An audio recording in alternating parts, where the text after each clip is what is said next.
King's Prophet, Chapter 2. A Feeling of Loss.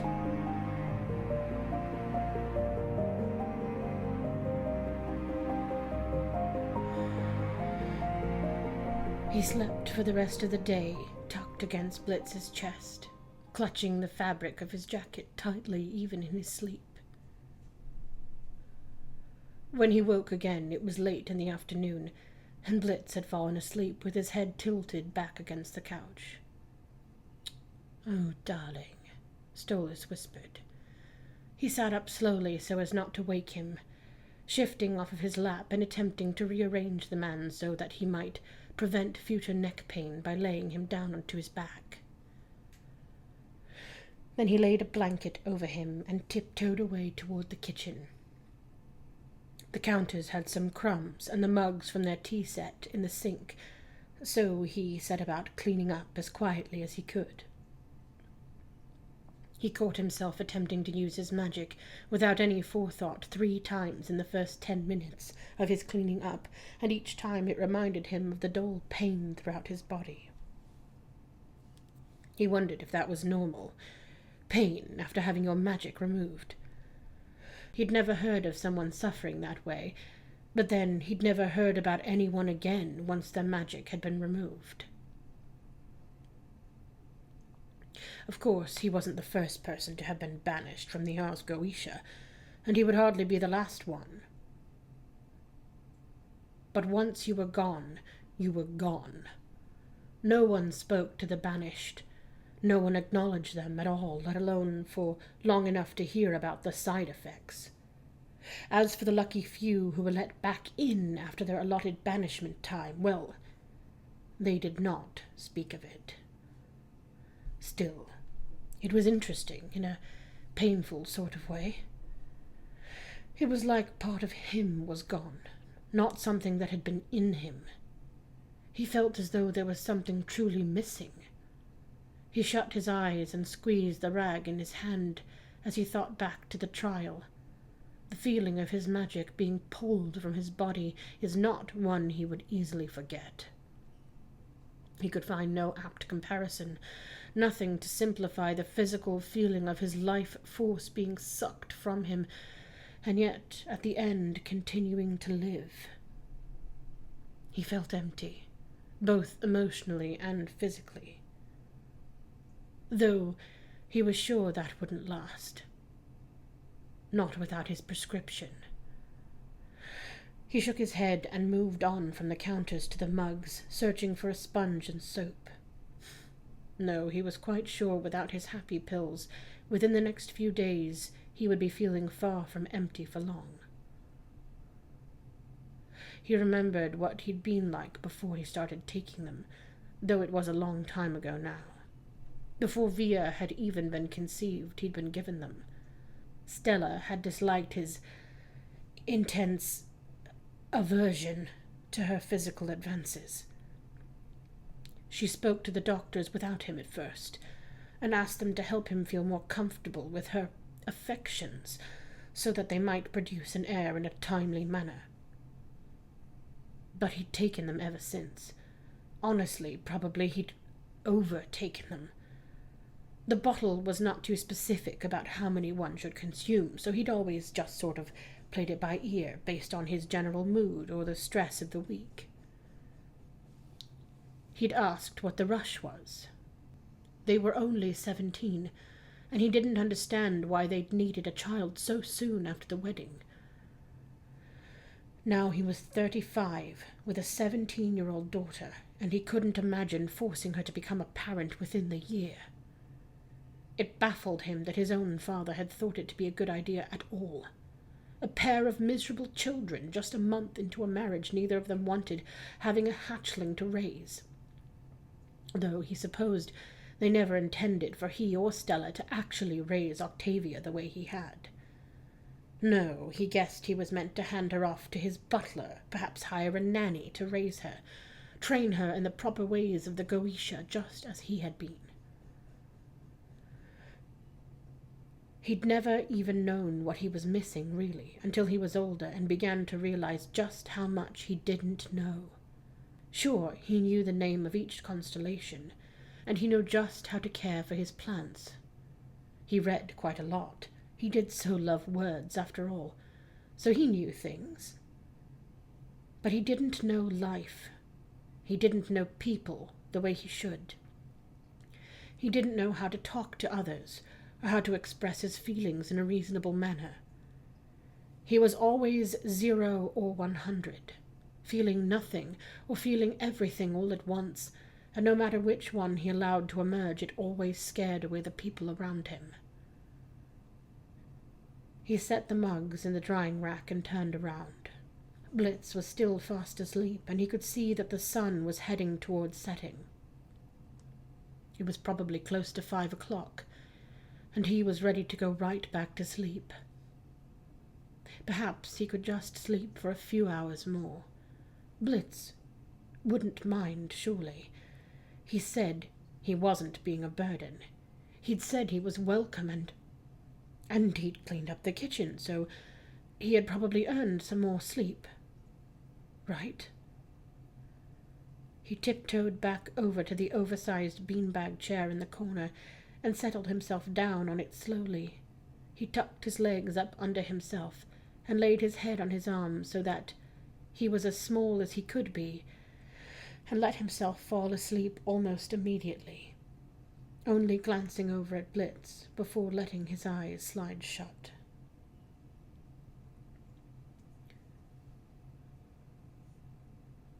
When Blitz woke up, it was dark outside. He remembered holding Stolas as he cried, remembered that the bird had finally fallen asleep against him, but he didn't remember falling asleep. He sat up and looked around the moment he didn't feel fluffy feathers against his skin. Stolas was fast asleep, curled in a little ball on the beanbag. Why was he on the beanbag? Did he not want to sleep next to me? He shook his head. It was late. They would need to eat something. Was Luna home? He stood from the couch and looked toward her room. The door was slightly ajar, which probably meant no, she wasn't home. He could probably cook them something, but it had already been a long day. He could just order something. Bee Eats would have some skewered rats or something, right? What do birds eat? He pulled out his phone to find more text than he was expecting. BB Dick. Blitz, are you coming into the office today? Mills. Hey, B. How's the prance? Looney. Going out. You both were sleeping. Be back late. Fizz. Are you okay? Is Stolas? I'm sorry I couldn't help. I didn't know. Can you please answer me, like, soonish?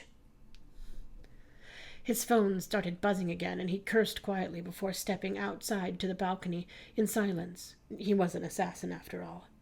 Fizz! Hey, we're fine! The man on the other end let out a heavy sigh.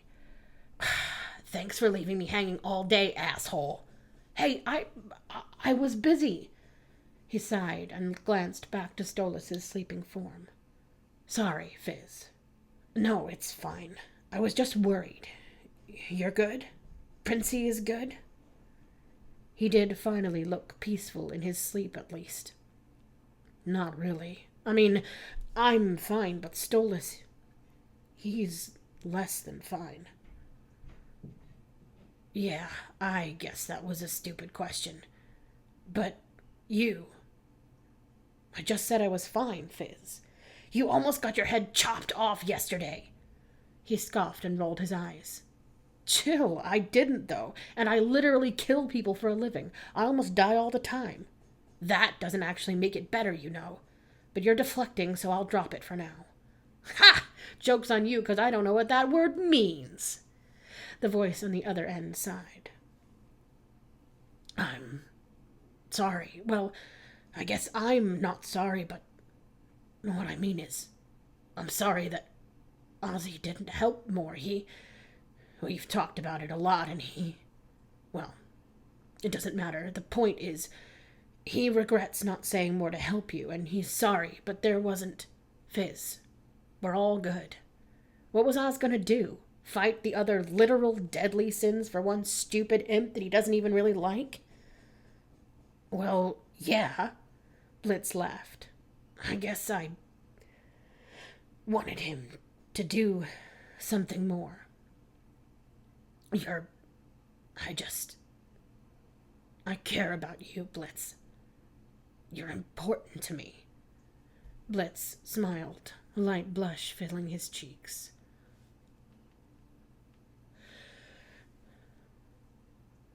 When Stolas blinked awake once more, he found bright yellow eyes staring at him. Blitz. Hello? He croaked out. Hey, Stolas, I ordered us some rats.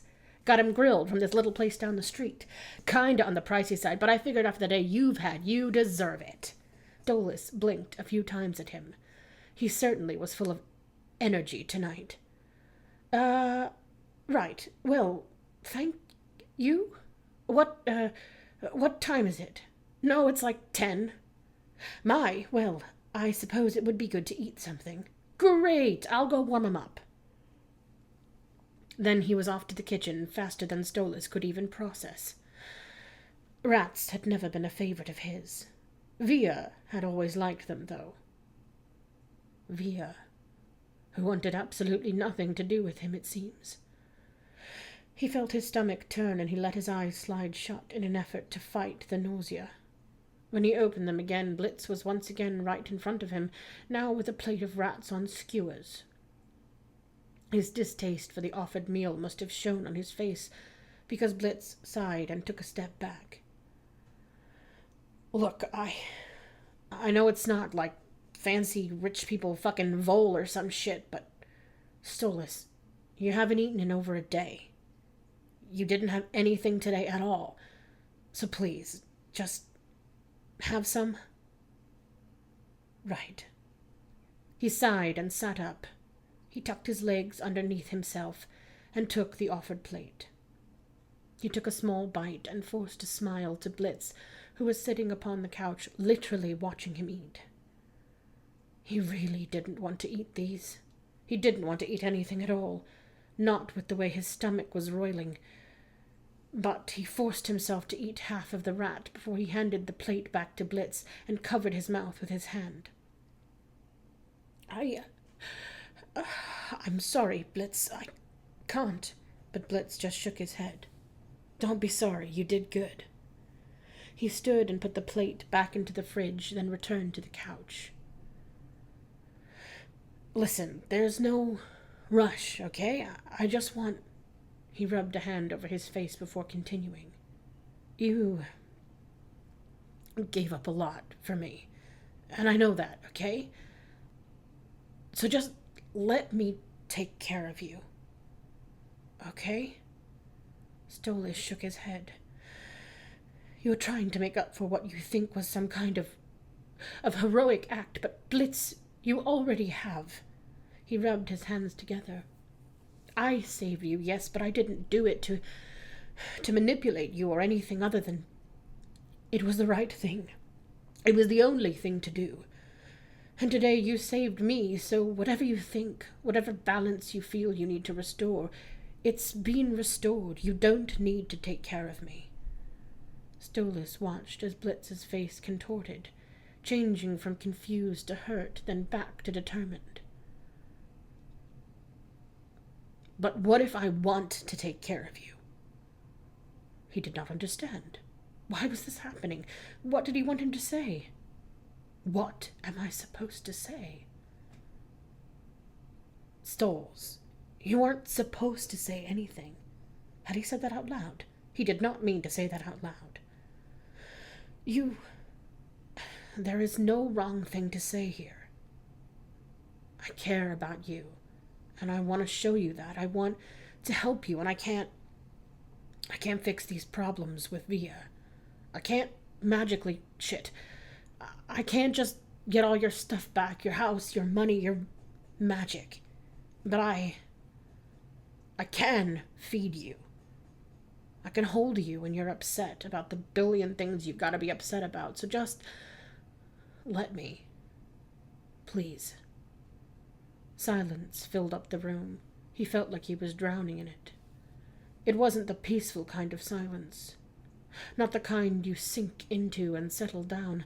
No, this was the kind where you're grasping desperately for moments of breath, the stifling kind that you need to escape from. He inhaled shakily and dropped his head toward his chest. "I just want to sleep," he finally whispered. Blitz nodded. "Okay, so let's sleep." He stood up and moved off the couch, holding up the blanket, seemingly waiting for Stolas to climb into it and once more steal his bed. "I don't want to take your bed, Blitz." Blitz sighed. "I want you to please sleep on my couch. It will make me feel better. I can fit better on the beanbag, and if you wouldn't mind, I can pull it up right next to the couch and we can sleep next to each other." Stolas let out a heavy breath and finally stood up, making his way over to the couch. He let himself fall into it, like he hadn't woken up only a few minutes ago. He felt Blitz lay the blankets on his shoulders, and then heard the slide of the beanbag as he moved it over until it was pressed up against the couch. "Do you think she'll ever speak to me again?" he whispered into the dark a few long minutes later. "I know she will. She just needs some time. Don't give up on her yet."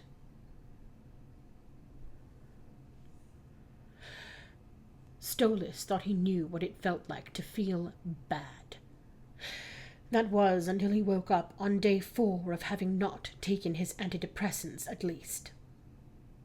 The day before had been relatively uneventful. Blitz's employees had stopped in to check on them. Luna had used an additional day off to hang out with her friends, or at least that's what she'd shouted as she'd left the apartment, and Stolas had used Blitz's phone to call via. All day. He'd also sent her a number of texts, but got no response on either front. Blitz had gotten him to wash up and eat a full rat before giving up on that fight for the day. Then he'd gotten some of his own work done while Stolas slept some more. Today, though, he knew he should have asked Blitz to locate some of his pills. His whole body ached, just as it had been for the last several days, only now he was shivering, sudden and often, chills racking his body. His head pounded inside his skull, and just the idea of eating made his stomach twist painfully.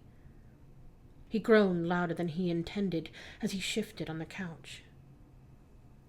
"Okay?" He turned his head toward the voice. "Stolas, are you okay?" He could feel the bile rising in his throat, but he couldn't form the words in time to warn Blitz before he threw up. "Ah, shit! Sorry," he mumbled, letting his head fall back to the cushion. The blur of movement that was Blitz made his head spin as he rushed around the room. Stop moving so much," he mumbled again. "Well, I'm not going to do that, because right now you're laying in your own puke, but you're definitely welcome to shut your eyes so you can't see me, Bertie." Stolas let his eyes slide shut. He heard the beanbag being pulled away, and then some sort of spray bottle was being used, probably to clean up his mess. Then his head was lifted up, and he opened his eyes again to see Blitz moving him so that he was sitting up on the couch before taking the cushion he'd thrown up on and removing it. "Gonna just take off this cover for now. I'll get a sheet to put over it, and we can go to the laundromat when you're feeling better." "The what?" "Laundromat? It's a place you go to wash your clothes and stuff." "Oh." Blitz threw all the dirty stuff in a pile by the bathroom door, and then returned with a wet cloth to wipe Stolas's face. "So, are you sick?" Stolas shook his head. "No, Well, I assume I'm going through some of the less than pleasant side effects of no longer having my medication." Blitz raised a brow at him. "What meds do you take?"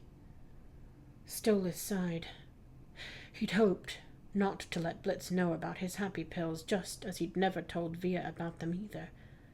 But he supposed he didn't have any face to lose now with Blitz. Happy pills. Blitz looked surprised, but not horrified like Stolas had expected. And you just stopped taking them? Well, it's not like I had a bottle on me when I ran from my home to stop them executing you, he snapped, and Blitz winced. That's not... I didn't mean... No, you're right. Stupid question. I'll get you some damn pills, Stolas. Where do I get them? Stolas sighed and rubbed at his beak. I don't know. My staff always handled it for me. I imagine they're quite expensive as well. I don't have any money to pay for them. I'll just need to get through this bit and look into something else, I suppose. Well, why don't I see where or how much or something for you? Can I get you some, headache stuff for now? I think anything like that on an empty stomach would just create a new problem, but I do appreciate it, Blitz. Blitz huffed and spun around, stomping toward the bathroom. Stolas blinked a few times in surprise. He hadn't meant to upset him. Quite the opposite, in fact. He'd intended to make less of an issue for Blitz, but now he just made it worse. Just like he always did. Blitz returned a moment later with a wet washcloth, pushed him back on the couch so that his head was resting against the cushion, and set the washcloth over all four eyes. What are you... Just stay here, okay? I'll be back. Where are you... Stay. Stolas clamped his beak shut as a shiver ran down his body. Chills? Or just Blitz being Blitz, he wasn't sure. The wet rag did help until it turned cold, so he took it off. He didn't want to make a wet spot on the furniture, so he pushed himself up and walked shakily to the bathroom, hanging the cloth over the faucet. He dared glance at himself in the mirror and regretted it instantly. Despite the amount he'd been sleeping, his bottom set of eyes were sporting deep purple bags beneath them, and his head feathers were ruffled in all the wrong directions. He could even spot a few of them that had broken, and he'd need to pull them out. He had no preening oils, let alone the strength to set about making himself presentable, though, so he shook his head and turned away from the mirror. After using the bathroom, seeing as he was already up, it seemed like a waste not to just save the trip later. He let himself fall back into the couch cushions. He didn't bother with the blanket. In fact, he didn't bother to move at all from where he landed, just let his eyes close, and the cold dark of sleep took him.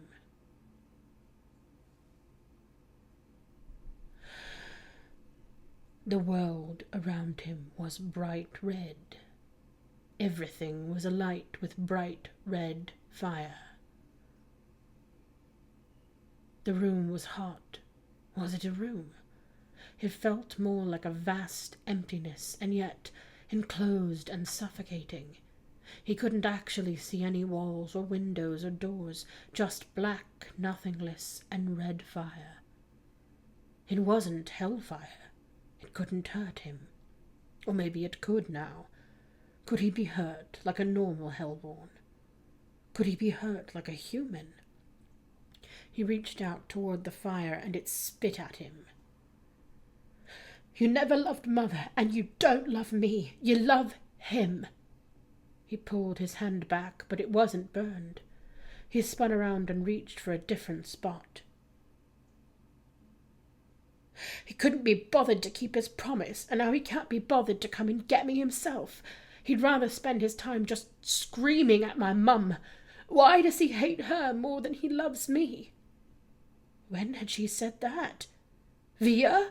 He started running, searching the emptiness, but all he could find were more patches of fire, more sharp truths, more evidence of his failures. And he was still alone.